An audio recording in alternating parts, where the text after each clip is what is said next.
عزیزان گرامی، عزاداران سید الشہداء، آج شب اربعین ہے، شب چہلم امام حسین علیہ السلام ہے۔ اہم اہل بیت کے لیے ہے یہ رات، یہ شب حضرت زینب سلام اللہ علیہا کے لیے، یہ رات کربلا والی ماؤں کے لیے، یہ رات اہل بیت اطہار کے لیے بہت ہی اہم رات ہے۔ کل جمعرات کو امام حسین علیہ السلام کی اربعین کی مجلس ہے اور چہلم امام حسین علیہ السلام ہے۔ جس امام حسین کو مظلومیت کے ساتھ شہید کیا گیا تھا وہ حسین ابن علی اب بھی مظلوم ہے۔ اربعین کو چہلم کے دن 20 سفر میں، جہاں کرب و بلا میں لاکھوں کروڑوں کا مجمع ہوتا تھا، ہر ملک سے لاکھوں اور سوئیوں عزادار امام حسین علیہ السلام اربعین میں شرکت کے لیے جاتے تھے۔ اس سال کی حالت دوسری ہے۔ بڑے مشکل سے کچھ ملکوں کو 1,000 کر کے، 1,500 کر کے زائروں کو جانے کی اجازت ملی ہے، وہ بھی میڈیا والوں کو یا اس ٹائپ کے برگزیدہ افراد کو۔ جہاں میلیون کے میلیون زائر جاتے تھے ایران کی سرزمین سے، اس سال آپ دیکھیے صرف 2,500 کی آبادی، یعنی 2,500 زائر جا سکتے ہیں۔ تو اس سال کا جو اربعین ہے وہ عجیب مظلومیت کے رنگوں میں رنگا ہوا اربعین ہے۔ ہم بھی ہر سال سرزمین نیپال میں موکب اور سبیل کا انتظام کرتے تھے، لیکن افسوس کی بات یہ ہے حالات ایسے نہیں ہیں۔ خداوند عالم ہماری اس عزاداری کو قبول کرے اور راہ دور سے جو عزاداری کر رہے ہیں، شریک ہو رہے ہیں، خداوند عالم ان کو امام حسین علیہ السلام کے سچے عزاداروں میں شمار کرے۔ سوال یہ ہے کیا ہم بھی امام حسین کے عزاداروں میں، کیا ہم بھی کربلا کے زائروں میں، کیا ہم بھی اربعین کے زائرین حسین علیہ السلام میں شمار ہو سکتے ہیں یا نہیں؟ دیکھیے، یہ مکتب اہل بیت علیہ السلام ہے، یہ دین اسلام اور کمپلیٹ دین کا نام ہے۔ امام حسین علیہ السلام کی عزاداری اور مجلسی نہیں، بلکہ متعدد مثالیں ہماری ایسی ہیں کہ جو راہ دور سے بھی قبول کرتے ہیں اہل بیت اطہار۔ خداوند عالم قبول کرتا ہے۔ میں 2-4 مثال دوں۔ فرض کیجئے زیارت اربعین جو انشاءاللہ کل آپ حضرات پڑھیں گے اور ہم لوگ مل کر پڑھیں گے زیارت اربعین، اپنے اپنے خانوادوں، اپنے فیملی کے ساتھ زیارت اربعین گھر میں ضرور پڑھیے گا۔ اس زیارت اربعین کے لیے تاکید کی گئی ہے، عظیم ثواب ہے، لیکن کسی نے یہ نہیں کہا کہ یہ زیارت اربعین کربلا میں آ کر پڑھے تبھی اس کو ثواب ملے گا۔ تو اس کا مطلب یہ ہے کہ جس سرزمین پر، جس ملک میں، جس شہر میں، جس جگہ پر بھی وہ زیارت اربعین پڑھتے ہیں ان کو ثواب ملتا ہے زیارت اربعین کا۔ تو اس کا مطلب یہ ہے کہ ہم بھی راہ دور سے زائر امام حسین علیہ السلام ہو سکتے ہیں۔ ہم بھی اپنے گھر میں بیٹھ کر کربلا کی زیارت کا ثواب لے سکتے ہیں۔ جی ہاں، میں تاریخ میں ایک عجیب ہستی کی زندگی کا مطالعہ کر رہا تھا۔ میں ہلکا سا اشارہ کروں اور ربط مصائب، چونکہ وقت کے دامن میں گنجائش نہیں ہوتی، عالم غربت میں بہرحال آن لائن مجلس ہو رہی ہے، سبھی حضرات جانتے ہیں، حالات سے واقف ہیں۔ امام حسین علیہ السلام کے کرب و بلا میں جن ہستیوں نے مقصد حسین اور پیغام حسین اور قیام حسین ابن علی میں نمایاں کردار ادا کیا، اس میں دو طرح کے کردار ہیں، ایک مرد اور ایک خواتین۔ مردوں میں جہاں حسین ابن علی ہیں عظیم کردار، وہیں امام حسین علیہ السلام کی طرح خواتین میں جو نمایاں کردار ہے وہ حضرت زینب سلام اللہ علیہا کا ہے، جو نمونہ ہے، آئیڈیل ہے اور مثال ہے، جنہوں نے امامت کی حفاظت کی ہے۔ جس طریقے سے امام حسین علیہ السلام اپنے اصحاب و انصار کے درمیان میں ایک ایک، کبھی وفا، کبھی شجاع، کبھی شاعر، کبھی ہر طرح کے نمونے دیکھتے ہیں، اور ہم ان کے اصحاب میں یہ رنگ بے رنگ نمونے فداکاری، قربانی، ایثار، شجاعت، امام شناس حضرت زینب میں تنہا ہم دیکھتے ہیں۔ کبھی زینب سلام اللہ علیہا حضرت عباس کے روپ میں آ جاتے ہیں اور عباس بن کر کھڑی ہو جاتی ہے، اللہ اکبر۔ کبھی حضرت زینب سلام اللہ علیہا ڈھال بن جاتی ہیں امامت کے لیے، کبھی شہزادے علی اکبر کی طرح وہ عبادت کو دکھاتے ہیں، کبھی حضرت زینب سلام اللہ علیہا شرم و حیا کی مقدس ہستی بن جاتی ہیں، اور کبھی دفاع امام میں جرأت کا وہ عجیب کردار ادا کرتی ہیں کہ کہتے ہیں کہ عبید اللہ ابن زیاد کے دربار میں ذات امام زین العابدین علیہ السلام کی جو جان بچا کر لاتے ہیں اور حفاظت کرتے ہیں وہ شہزادی زینب سلام اللہ علیہا ہیں۔ میرے عزیزوں، میرے دوستوں، خواتین میں جو نمایاں کردار ہے ان میں ایک ایسی شخصیت ہے جو کربلا میں نہیں تھی، مگر اس کو کربلا کے نمایاں کردار والی خواتین میں، کربلا کی فداکاری کرنے والی خواتین میں اس کا حساب ہوتا ہے۔ یا یوں کہہ دوں تاریخ میں کہ وہ کون سی ذات ہے، کون سی شخصیت ہے کہ جو کربلا میں حاضر نہیں تھی، مگر کربلا والے ثواب اور کردار اس کے ساتھ چسپاں ہیں۔ وہ عظمت جو کربلا کی خواتین کو نصیب ہوئی، وہ عظمت ان کو بھی میسر ہوئی۔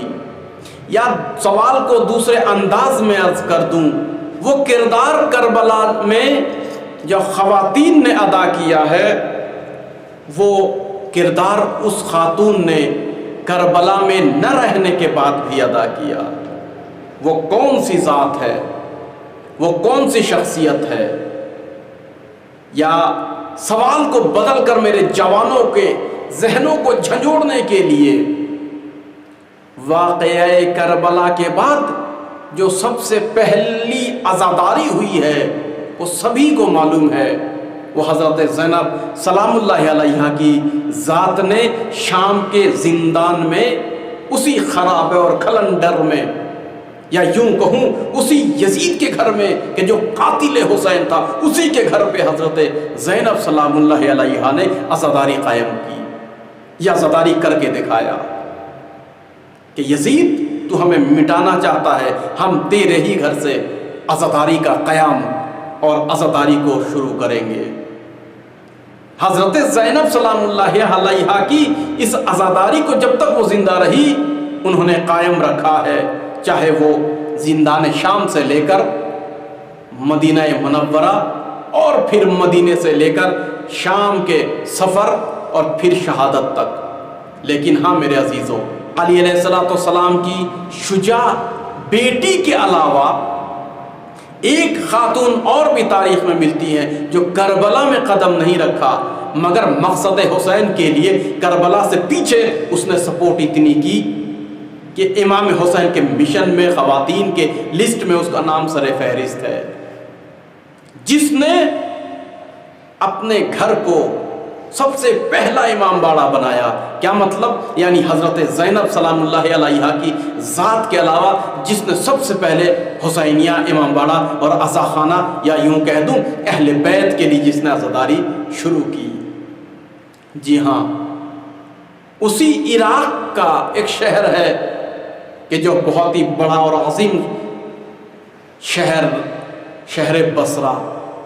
بصرہ کی رہنے والی ایک خاتون محب اہل بیت علیہم الصلوۃ والسلام کہ جن کا پیارا سا نام ہے حضرت ماریہ، یا کسی نے سعدیہ بھی کہا ہے، البتہ ان کے والد کا نام سعد ہونے کی وجہ سے کسی نے ماریہ سعدیہ شاید کہا ہو۔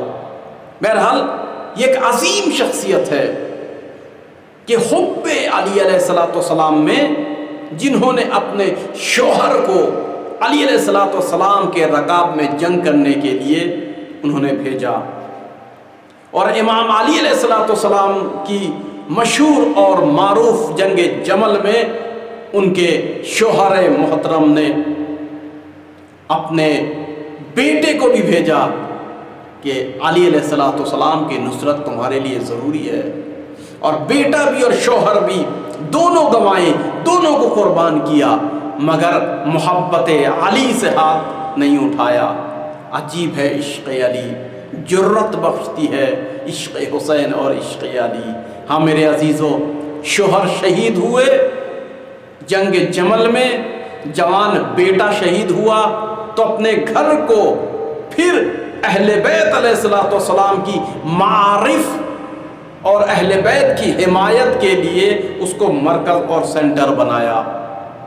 بصرہ میں سبھی کو معلوم ہے کہ ماریہ کے گھر پہ اہل بیت کے ماننے والوں کا اجتماع ہوتا ہے، وہیں پر اہل بیت کے ماننے والے بیٹھتے ہیں اور علمی گفتگو بھی کرتے ہیں، سیاسی گفتگو بھی کرتے ہیں، اور امام حسین علیہ الصلوۃ والسلام کے قیام کے لیے ماریہ نے عجیب کام کیا۔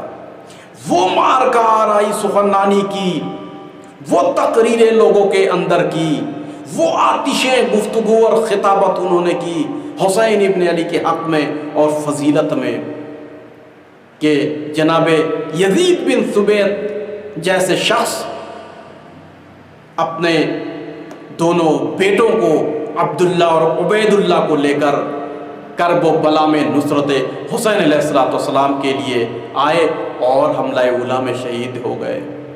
جناب عامر ابن مسلم اس ماریہ خاتون کی تقریر کا اثر تھا کہ وہ اٹھے اور اپنے غلام سالم کے ساتھ کرب و بلا میں شریک ہوئے۔ اسی طریقے سے جناب ادھم جو صحابی نبی اکرم صلی اللہ علیہ وآلہ وسلم میں سے ہیں اور بصرہ کے معروف ترین شخصیتوں میں سے ہیں، جناب ادھم بن امیہ، جناب ادھم کو معرفت حسین کا حسین تمہیں ندا دے رہے ہیں اور تم گھروں میں بیٹھے ہوئے ہو، تو جناب ادھم صحابی رسول اکرم صلی اللہ علیہ وآلہ وسلم چل پڑے، اور ابتہ بول کے جو جگہ ہے وہاں پر مکے کے نزدیک انہوں نے آ کر ملاقات کی۔ 9 افراد کو جناب ماریہ نے تشویق کر کے بھیجا۔ جناب یزید بن ثبیت نے دعوت کی حسین ابن علی کے لیے۔ جی ہاں، جب بصرہ کے اندر غلام امام حسین علیہ الصلوۃ والسلام سلمان بن زرین یا سلمان بن مضارب بھی کہا ہے، لیکن موثق روایت کے مطابق سلمان بن زرین امام حسین کے ایلچی خط لے کر آئے ہیں، تو عزیزو ماریہ کے گھر پر جہاں اجتماع ہوتا ہے امام حسین علیہ الصلوۃ والسلام کی محبت کے لیے، لہٰذا عبید اللہ ابن زیاد جو والی بصرہ تھا اس کو معلوم ہوا، تو اس نے جناب ماریہ کے گھر کے اوپر چڑھائی کروائی اور وہاں پر سپاہیوں کے ذریعے سے ظلم و ستم کیا، تو یہ گروہ جو 9 افراد پر مشتمل تھا نصرت امام حسین کے لیے نکلے۔ جی ہاں، جناب ماریہ کی تمام ثروت اور دارائی راہ حسین میں اور نشر عزاداری میں، یعنی کرب و بلا کے بعد عاشور کی 10 تاریخ کو جب یہ ظالمانہ واقعہ وقوع ہوا تو اس کے بعد جناب ماریہ نے اپنے پورے اثاثے، اپنی پوری دارائی، تمام مال و متاع عزاداری حسین ابن علی میں خرچ کیا۔ آج ایسے ہی نہیں دنیا میں، آج ایسے ہی نہیں بصرہ سے ہزاروں لوگ پیدل نکل پڑتے ہیں، اتنا دور و دراز سفر کرتے ہیں۔ جی ہاں، لہٰذا ایک نتیجے پہ یہ پہنچنا چاہتا ہوں کہ اگر بصرہ میں رہ کر ایک خاتون محبت حسین ابن علی میں، عزاداری امام حسین کے لیے، مقصد حسین کی نشر کرنے کے لیے، مقصد حسین کو نشر کرنے کے لیے، اہداف امام حسین علیہ السلام کے لیے اگر وہ کوئی بھی عمل کرتی ہے اور اس کو اہل بیت علیہ السلام کرب و بلا کے فداکاروں میں، جانثاروں میں حساب کرتے ہیں، تو یاد رکھیے امام حسین اور اہل بیت نے ہمیں یہ میسج دیا ہے، یہ پیغام دیا ہے کہ تم بھی دور رہ کر امام حسین کے فداکاروں میں شمار ہو سکتے ہو۔ شرط یہ ہے کہ اخلاص ہو اور عمل پیہم ہو۔ میرے عزیزو، امام حسین علیہ السلام نے ہر کسی کو ندا نہیں دی، امام حسین علیہ السلام نے ہر کسی کو نہیں بلایا۔ ہزاروں لوگ خود سے امام حسین کے پاس آئے، امام حسین علیہ السلام نے ان سے کہا آپ لوگ جا سکتے ہیں۔ اور عجیب بات یہ ہے، کچھ لوگ ایسے تھے جو آنا نہیں چاہتے تھے، جیسے ذوالقرنین نہیں آنا چاہتے تھے، ذوالقرنین محب اہل بیت بھی نہیں تھے، لیکن امام حسین علیہ السلام نے حضرت ذوالقرنین کے پاس ایلچی بھیجا، انہی کے قبیلے کا ایک صحابی امام حسین، نہیں آئے وہ۔ امام حسین علیہ السلام، روایت کہتی ہے کہ حضرت علی اکبر کو بھیجا، نہیں آئے۔ خود امام حسین علیہ السلام نے ذوالقرنین کے خیموں پہ جا کے دستک دی۔ اللہ اکبر۔ وہب قلبی کے بارے میں دیکھیے، جو مسیحی ہیں مگر امام حسین علیہ السلام کو ان کو بلاتے ہیں۔ یاد رکھیے میرے جوانوں، دعوت حسین علیہ السلام قسمت والوں کو ملتی ہے، اب اگر وہ ٹھکرا دیں اس کی بدقسمتی ہے، یہ موقع ہمیشہ نہیں ملتا ہے۔ آج ہم امت محمدی صلی اللہ علیہ وآلہ وسلم میں سے ہیں، یہ افتخار ہمیں ملا ہے کہ ہم ایسی امت میں ہیں کہ جس امت میں خدا نے ہمیں عزاداروں کے گھروں میں پیدا کیا ہے۔ میں کہنا بہت کچھ چاہتا تھا لیکن وقت کے دامن میں گنجائش نہیں ہے۔ یاد رکھیے گا، حضرت رسول اکرم صلی اللہ علیہ وآلہ وسلم کی یہ جو امت ہے، اس امت کے بارے میں چھٹے امام نے فرمایا، یاد رکھو کہ تم جو بھی عمل کرو وہ 25 گنا بڑھا کر ملتا ہے۔ کیا مطلب؟ یعنی حضرت نوح کے زمانے کا ساجد اور سجدہ کرنے والا، اس نے ایک سجدہ کیا تو ایک سجدے کا ثواب ملے گا، اور آپ نے اگر ایک سجدہ کیا تو اس امت کے 25 سجدے کا ثواب آپ کو ملے گا۔ آپ نے ایک رکعت نماز پڑھی، اس نے بھی ایک رکعت نماز پڑھی، اس کو ایک رکعت کا ثواب ملے گا۔ چونکہ آپ آخری نبی کی امت میں سے ہیں، آپ کو 25 رکعت کا ثواب ملے گا۔ اللہ اکبر۔ سوال کرتے ہیں کہ یا ابن رسول اللہ، یہ کیسے ہو سکتا ہے؟ کہا اس لیے کہ وہ سامنے ان کے نبی ہیں، سامنے ان کے معصوم ہیں، پھر بھی ایمان میں تزلزل ہے، ڈگمگا رہے ہیں۔ مگر رسول اکرم نے فرمایا کہ میری امت کے لوگ ہمارے بعد ہمیں نہیں دیکھیں گے، وہ کاغذوں میں لکھی ہوئی روایت ان کو علماء بیان کریں گے، ان کو مجتہد جو کہیں گے اس پر یقین اور ایمان رکھیں گے، لہٰذا مجتہدوں نے، علماء نے جو روایتیں بیان کی ہیں اس پر ان کا یقین لانا ہماری وجہ سے اور ہمارے اوپر، لہٰذا خالق کائنات 25 گنا اعمال بڑھا کر دیتا ہے۔ ہاں میرے عزیزوں، ایک یہ امتیاز ہے اور دوسرا امتیاز ہے عزاداری امام حسین۔ حضرت آدم نے، روایت کہتی ہے امام حسین کی انہوں نے عزاداری کی، مگر آدم علیہ السلام کی امت نے نہیں کی۔ نوح کی کشتی پھنسی اور حضرت نوح نے مصائب حسین علیہ السلام سن کر گریہ کیا۔ بہرحال حضرت نوح کا نام ہی نوح اس لیے ہے کہ بہت زیادہ نوحہ خوانی کرتے تھے، بہت زیادہ گریہ کرتے تھے۔ نوحہ کے معنی گریہ کرنا، لہذا کثرت گریہ کی وجہ سے نوح کا نام نوح علیہ السلام ہے۔ انہوں نے امام حسین پر گریہ کی مگر امت نے نہیں۔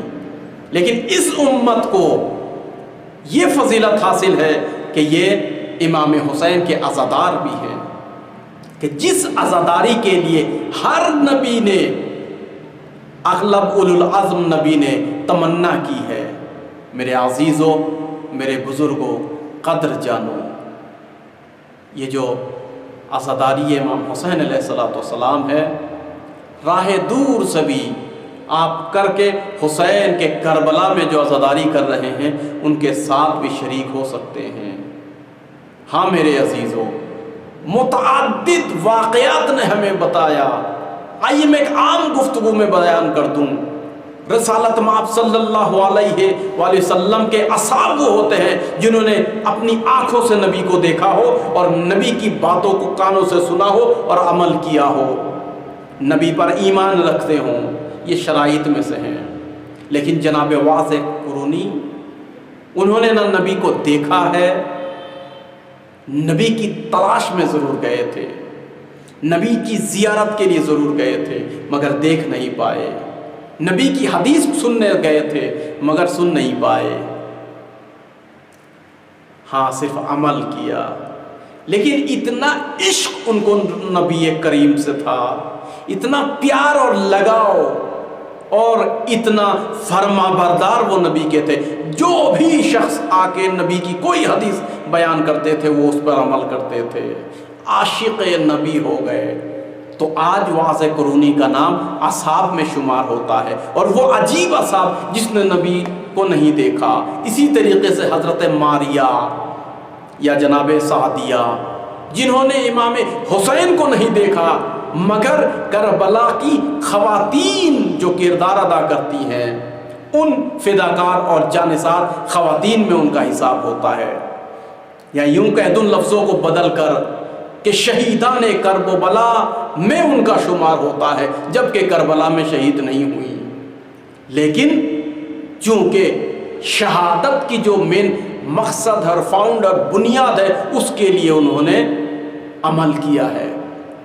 میرے عزیزوں، راہ حسین کھلا ہوا ہے، ہمیں امام حسین تک پہنچانا ہے۔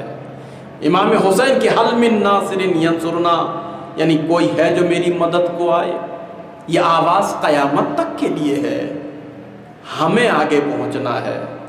ہاں میرے عزیزوں، شب اربعین ہے، کاش شب اربعین زیارت امام حسین کربلا کی نصیب ہو۔ میرے بزرگوں، میرے دوستوں، عجیب ماحول ہوتا ہے، ایک عجیب فضا ہے، جنہوں نے زیارت کی ہے وہی جانتے ہیں۔ 1400 سال پہلے زیارت اربعین کو حضرت جابر ابن عبداللہ انصاری، جو ایک قول کے مطابق رسول اکرم کی بشارت اور تاکید سے قبر حسین علیہ السلام پہ جو سب سے پہلے زائر حسین علیہ السلام ہے، حضرت جابر ابن عبداللہ انصاری جاتے ہیں اور زیارت اربعین پڑھتے ہیں۔ میرے عزیزوں، میرے دوستوں، آپ کو زیارت اربعین نصیب ہو، آپ کو امام حسین علیہ السلام کی دیدار نصیب ہو۔ امام حسین علیہ السلام شہید ہوئے، کرب و بلا کے جنگل میں